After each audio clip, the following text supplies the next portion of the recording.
केलं, मोठे केलं आणि डॉक्टरही बनवलं. पण अशातच पुन्हा लेकची साथ पसरली होती. काखेत गाठे येऊ येऊ लोक धडधड मरू लागली होती. तेव्हा मी यशवंताला सांगितलं, यशवंता आपल्याला हॉस्पिटल उभारायचंय. यशवंताने हॉस्पिटल उभारलं. आम्ही सर्वजण त्या रुग्णांचा उपचार करत होतो. पण प्लेग हा संशयजन्य रोग होता, त्यामुळे कधी ना कधी मलाही होणार होता. पण मुळे जगलो आम्ही समाजासाठीच ना. जर यासाठी मलाच पत्करायचं असेल तर मला ना तुझं स्वागत नाही. अहो मी सावित्रीची सावित्रीबाई झाली, सावित्रीबाईची सावित्री माही झाली. आणि बघता बघता आमच्या 18 शाळा झाल्या.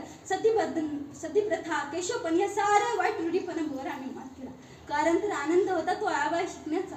म्हणून तर म्हणे, विद्येविना मती गेली, मतीविना नीती गेली. विद्येविना मती गेली, मतीविना नीती गेली. नीतीविना गती गेले, गतीविना शूद्र खचले. आणि एवढा अनर्थ एका विधेने केला. म्हणून मुलीला वाचवा, मुलीला शिकवा, या देशाची साक्षरता वाढवा.